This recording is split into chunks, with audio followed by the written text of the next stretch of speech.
Welcome to my channel बच्चों। आज का हमारा न्यू टॉपिक है परसेंटेज। सबसे पहले हमें पता होना चाहिए कि परसेंट का मतलब क्या है। परसेंट मीन पर 100 या आउट ऑफ 100, यानी कि या तो 100 में से या आउट ऑफ 100 में से। फॉर एग्जांपल अगर हम 50% है तो इसका मतलब है 50 आउट ऑफ 100। ठीक है, बहुत दफ़ा हम कहते हैं कि बच्चों के 50% मार्क्स आए हैं, यानी कि 100 में से 50 मार्क्स आए हैं। ठीक है, इसी तरह 50% को हम लिखते हैं किस तरह, 50 पर 100, 50 पर 100। ठीक है, आगे ये मैथमेटिकली कंडीशन में भी लिखा हुआ है। Then show a simple fraction example. For example 25% है तो इट्स मीन कि 25 आउट ऑफ 100। ठीक है, हम इसको सिंप्लीफाई करके फ्रैक्शन की फॉर्म में भी आगे मज़ीद सिंप्लीफाई कर सकते हैं, जैसे 21 है 21 है, 24 है 100, तो ये क्या हो गया 1/4। ठीक है बच्चों। अच्छा बच्चों, अब हम कुछ रियल लाइफ एग्जांपल्स देखते हैं। फॉर एग्जांपल आपकी मार्कशीट्स आती है इतनी परसेंटेज की, आप कहीं शॉपिंग करने जाते हैं, वहाँ पे आपको कहा जाता है इतने % डिस्काउंट है, या कहा जाता है आप 50% जो है वो सेविंग कर लें, 50% जो आप स्पेंड कर लें। इस तरह आपको पता होना चाहिए कि परसेंटेज का हमारी डेली लाइफ में बहुत यूज़ है। For example if you got 80% marks, that means you got 80 out of 100। आपको मार्कशीट मिलती है, उस पर लिखा होता है 80% है, 90% है, तो आपको पता होना चाहिए कि आपकी परसेंटेज अगर 80% है तो what it's mean 80 out of 100 के 100 में से आपको 80 मार्क्स मिले हैं। ठीक है, फॉर एग्जांपल अब आप जो है वो कोई केक खा रहे हैं, तो आपको कोई फ्रेंड कहते हैं you have eat a 50% cake. ठीक है, 50% केक खा लो और 50% जो है वो मेरे लिए रख लेना। तो इट्स मीन कि हाफ़ केक आप खा लें और हाफ़ केक अपने फ्रेंड्स को दे दें। फॉर एग्जांपल आप शॉपिंग करने जाते हैं, वहाँ पे अक्सर शॉपिंग करने जाते हैं, वहाँ टैग लगे होते हैं 20% डिस्काउंट। शर्ट की कीमत या किसी भी चीज़ की अगर 100 रुपीज़ कीमत है और वहाँ पे लिखा हुआ है कि 20% डिस्काउंट, इसका मतलब है पर 100 आपको 20% जो है उसमें से जो है वो रिड्यूस हो जाएंगे, सब कम कर दिए जाएंगे। तो 100 की अगर शर्ट है या कुछ पेन है तो इट्स मीन के उसकी कीमत 80 हो जाएगी आफ्टर 20% डिस्काउंट। अच्छा बच्चों, अब हम क्या करेंगे, हम इस परसेंटेज को जो है ना वो फ्रैक्शन की फॉर्म में लिखेंगे। ठीक है, तो पहले हमारे पास है 28%। तो 28% को फ्रैक्शन में चेंज करने के लिए हमारे पास परसेंटेज की क्या वैल्यू है 1/100। तो 28 और परसेंटेज की जगह हम लिख लेंगे 100। ठीक है, उसके बाद इसे फ्रैक्शन की फॉर्म में इस तरह लिखेंगे कि परसेंटेज की वैल्यू लिखेंगे 1/100 होती है, यानी कि 100 नीचे होते हैं। ठीक है, उसके बाद अब हम इसे सिंप्लीफाई करते हैं। अच्छा, कोई भी फ्रैक्शन को जो है ना, फ्रैक्शन को सबसे पहले आपने सिंप्लीफाई करना है, और अगर वो मिक्स फ्रैक्शन में चेंज हो रही होगी तो आपने उसमें भी चेंज करना है। अब 28/100 जो है, 28 भी 4 के टेबल में जा रहा है और 100 भी, तो 4 7 are 28, 4 2 are 8 एंड 4 5 are 20। ठीक है, इसे हमें किसके टेबल पे डिवाइड किया है, 4 के टेबल पे। अब हम चलते हैं आगे 12.4। ठीक है, अब 12.4 कैसे लिखेंगे, 12.4 डिवाइडेड बाय 100। ठीक है, परसेंटेज की वैल्यू लिखेंगे। अब इसके बाद देखें ये पॉइंट है, अगर आपने पॉइंट को आगे मूव करना है राइट साइड पे तो आप मल्टीप्लाई करते हैं, अगर आपने उसको लेफ्ट साइड पे मूव करना है तो आप उसको डिवाइड करते हैं। तो अब हम यहाँ पे क्या करेंगे, 12.4 डिवाइडेड बाय 100 को इसको मल्टीप्लाई बाय 10 करेंगे ताकि पॉइंट ख़त्म हो जाए। जो फंक्शन आप ऊपर अप्लाई करेंगे बच्चों, वही फंक्शन आपने नीचे भी अप्लाई करना है। ठीक है, तो इसका आंसर आ जाएगा 124/1000। ठीक है, अब देखें ये 4 के टेबल पे ये भी जा रहा है, 4 3 are 12, 4 1 are 4, 4 2 are 8, इधर 20 हो गया, 4 5 are 20 और 0 वैसे। ठीक है, आप इसको इस मेथड से भी बच्चों डिवाइड कर सकते हैं, इस वाले मेथड से 1000 इधर लिखें और 4 से डिवाइड करके देख लें। ठीक है, अब हम चलते हैं आगे 158%। अब 158% के पहले हम फ्रैक्शन की फॉर्म में लिखते हैं, 158 डिवाइडेड बाय 100। ठीक है, अब इसको देखें ये रिड्यूस होगा, लोएस्ट फॉर्म तक रिड्यूस करेंगे, यानी कौन से टेबल पे इसके जा रहे हैं ये दोनों टेबल। तो ये दोनों टेबल जो हैं वो 2 के टेबल पे जाएंगे, 2 7 are 14 और 2 9 are 18। ठीक है बच्चों, 2 5 are 10 एंड 0। फिर वही बात, अगर आपको इस तरह डायरेक्ट कटिंग नहीं करनी आती, नहीं देखना आता, तो 158 डिवाइडेड बाय 2 करके देख लें। ठीक है, उसके बाद अब 6 होल 3/5 है। ठीक है, अब पहले हम इसको जो है ना मिक्स फ्रैक्शन को ना इम्प्रॉपर फ्रैक्शन में चेंज करेंगे कैसे, 5 6 30 और इसमें +3 ऐड करेंगे, ठीक है। 5 6 30 और +3 ऐड करेंगे तो हमारे पास आ जाएगा 30 + 3 33/5%, ठीक है। अब परसेंटेज का साइन ख़त्म करेंगे, सॉरी परसेंटेज की वैल्यू लगाएंगे। क्या वैल्यू है, 1/100 है ना परसेंटेज, तो 33/500। अब 33 और 500 एक टेबल पे ये नहीं जाते, किसी भी टेबल पे ये डिवाइड नहीं होते, इट्स मीन कि ये हमारी फ्रैक्शन आ गई। अच्छा बच्चों देखिए, हम इसको मोर जो है ना, इस क्वेश्चन को हम इसको मोर सिंप्लीफाई कर सकते हैं, ठीक है। 79 जो है वो न्यूमरेटर वो बड़ा है और डिनोमिनेटर छोटा है, तो इसका मतलब हम इसको डिवाइड कर सकते हैं।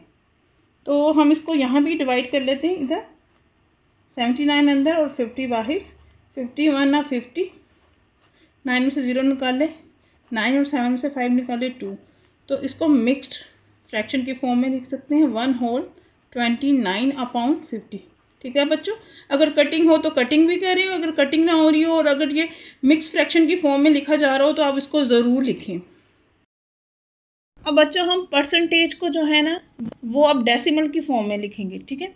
अब कैसे लिखेंगे, वही परसेंटेज के साइन की वैल्यू लिखेंगे 4/100, क्योंकि परसेंटेज 1/100 के बराबर है, ठीक है। अब इसको जो है डेसिमल की फॉर्म में, आपको पता होल नंबर के यहाँ पे 0 पॉइंट होता है और जितने नीचे 0 होते हैं पॉइंट उतना आगे को मूव होता है, तो नीचे कितने 0 हैं, 2 0 हैं, तो पॉइंट को 2 डिजिट्स आगे मूव कर देंगे।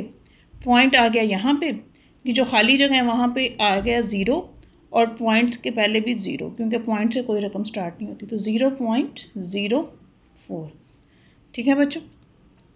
अब चलते हैं 633%। अब इसको परसेंटेज की वैल्यू लिखते हैं 633/100। अब वही बात आ गई, पॉइंट यहाँ 2 0 हैं, मतलब है पॉइंट 2 डिजिट्स मूव होगा, तो आंसर आ गया 6.33, ठीक है। अब चलते हैं नीचे।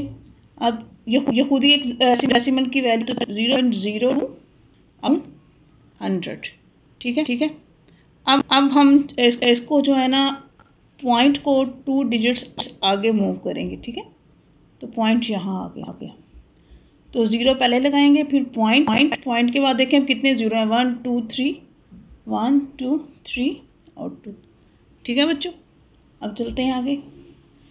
पहले जो है ना हम इसके इम्प्रॉपर फ्रैक्शन में लिखते हैं। 33 को 3 से मल्टीप्लाई करेंगे तो 99 और 2 ऐड करेंगे तो 101/3, ठीक है बच्चों। अब जो है ना, अब पहले बेहतर ये है कि हम इसको डेसिमल फॉर्म में लिख लें, तो उसके लिए 101 अंदर और 3 से इसको डिवाइड करेंगे, 3 3 या 9, 1 आया, 1 ऊपर से नीचे उतारा, 3 3 या 9, 2 आ गया।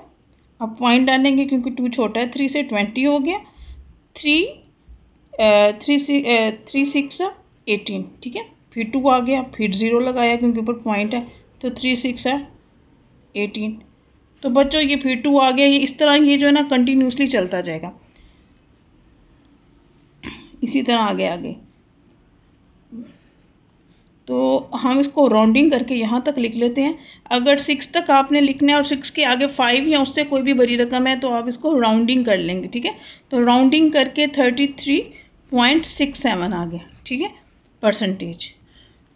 अब 33.67 को परसेंटेज का साइन ख़त्म किया और पॉइंट यानी कि 2 नंबर आगे मूव हो गया, क्योंकि नीचे 2 जो है ना 2 0 थे, इसका मतलब है ये 2 डिजिट्स आगे मूव हो गया। पॉइंट से कोई नंबर स्टार्ट नहीं होता, तो 0.3367 बच्चों हमारा आंसर आ गया। अब बच्चों हम परसेंटेज को जो बच्चों देखें, अब हम सारी फ्रैक्शंस को जो है ना वो परसेंटेज की फॉर्म में लिखना सीखते हैं, ठीक है। अब किसी भी फ्रैक्शन या डेसिमल को परसेंटेज में अगर आपने चेंज करना है तो आपने उसको मल्टीप्लाई बाय 100% करना है, ठीक है। सबसे ईजी मेथड यही है। अब देखें 3/5 मल्टीप्लाई बाय 100% कर लिया, ठीक है। अब 5 और 100 करके 5 2 are 10 and 0 and 20 को 3 से मल्टीप्लाई करेंगे तो 60 और साथ में परसेंटेज का, ठीक है बच्चों देख। अब आगे है 9/10, इसी तरह 9/10 मल्टीप्लाई बाय 100% कर लें आप। अब ये 10 10 100, अब ये 9 और 10 आपस में मल्टीप्लाई हो 90% आ गई। ठीक है बच्चों, अब चलते हैं 6 अपॉन 125, 6 अपॉन 125 मल्टीप्लाई बाय 100%। अब 125 जो है वो 5 के टेबल जाएगा, 5 2 are 10 और 5 5 are 25। अब ये 5 2 are 10 और 20, अब फिर 5 के टेबल पे 5 5 are 25, 5 4 are 20। ठीक है, ऊपर क्या है 6 4 are 24, नीचे क्या है हमारे पास 5। ठीक है, अब जो है बच्चों हम इसको डिवाइड करके देख लेते हैं। ठीक है, 5 4 are 24 बच के, ऊपर पॉइंट लगाया, नीचे 0 आ गया, तो 5 8 are 40। ठीक है, हमारा आंसर क्या आ गया 4.8%। ठीक है, कितनी परसेंटेज 4.8%। अब है हमारे पास 6 अपॉन 5, 6 अपॉन 5 मल्टीप्लाई बाय 100%। ठीक है बच्चों, अब 5 1 are 5, 5 2 are 10 एंड 0। अब ऊपर क्या 6 मल्टीप्लाई बाय 20, तो हमारे पास क्या आ गया 120%। ठीक, आगे चलते हैं। अब हमारे पास है, ये इधर लिख लेते हैं, यहाँ पे 12 लिख लेते हैं। ठीक है, 12 अपॉन 25 मल्टीप्लाई बाय 100%। अब 25 1 are 25, 25 को जब 4 से मल्टीप्लाई करते हैं तो 100 आता है। ठीक है, 4 पे कर दिया, 12 4 are 48%। अब हम चलते हैं नीचे। अब ये देखें, ये थोड़ा सा है मिक्स्ड फ्रैक्शन, इसको पहले हम इम्प्रॉपर फ्रैक्शन की फॉर्म में लिख लेते हैं। ठीक है बच्चों, तो 25 1 are 25 और उसमें 6 ऐड किए तो हमारे पास आ गया 31 अपॉन 25। ठीक है, ये मल्टीप्लाई किया और 25 में जब हम प्लस करेंगे 6 को तो 31 अपॉन 25। अब इसको परसेंटेज में कन्वर्ट करने के लिए क्या करेंगे 31 अपॉन 25 मल्टीप्लाई बाय 100%। इसी तरह 25 4 are 100, 31 को 4 से मल्टीप्लाई करेंगे, 4 1 are 4, 4 3 are 12, तो परसेंटेज आ गई 124%। जो अब हम इस डेसिमल्स नंबर्स को जो है ना वो परसेंटेज में चेंज करेंगे। अब मैंने पहले भी आपको बताया है कि परसेंटेज में किसी भी नंबर को परसेंटेज में चेंज करने के लिए आपने उसको मल्टीप्लाई बाय 100% करना है। ठीक है, अब हमारे पास पहला नंबर है 0.78, तो अब 0.78 मल्टीप्लाई बाय 100%। ठीक है, अब जब कोई भी डेसिमल जब वो 100 से मल्टीप्लाई होता है तो वो क्या करता है, जितने ज़ीरो होते हैं उतना ही वो डेसिमल आगे मूव हो जाता है। ठीक है, तो कितने हमारे पास ज़ीरो हैं, 2 ज़ीरो हैं, तो 0.2 डिजिट्स आगे मूव हो जाएगा, तो आंसर विल बी, अब यहाँ पे 8 के बाद पॉइंट की कोई वैल्यू नहीं है तो 78 आ गया, होल नंबर आ गया, 78% हो गया। इसी तरह 0.25 मल्टीप्लाई बाय 100%। इसी तरह 2 ज़ीरो थे तो ये इधर आगे को मूव हो गया। ठीक है, पॉइंट आगे को मूव हो गया तो आंसर आ गया 25%। इसी तरह बच्चों 0.07 मल्टीप्लाई बाय 100%, अब ये पॉइंट आगे को मूव हो जाएगा, आंसर आ गया 7%। इसी तरह 0.095 मल्टीप्लाई बाय 100%, तो बच्चों ये जो पॉइंट है वो 2 डिजिट्स मूव होगा, क्योंकि 2 ज़ीरो हैं तो सिर्फ 2 डिजिट्स, तो 9 पॉइंट आ गया, तो फ्रैक्शन हमारे पास परसेंटेज क्या गई 9.5%। इसी तरह 1.35 मल्टीप्लाई बाय 100%, 135% आ गई। ठीक है, अब देखिए आगे है 2.6, अब 2.6 मल्टीप्लाई बाय 100% बच्चों, तो अब इसको 2 डिजिट्स पॉइंट ने आगे मूव करना है, तो 1 और 2। अब देखिए यहाँ पे स्पेस खाली है तो यहाँ पे हम क्या करेंगे, अपनी तरफ से 0 ऐड कर देंगे, तो हमारे पास परसेंटेज आ गई 260%। ठीक है बच्चों।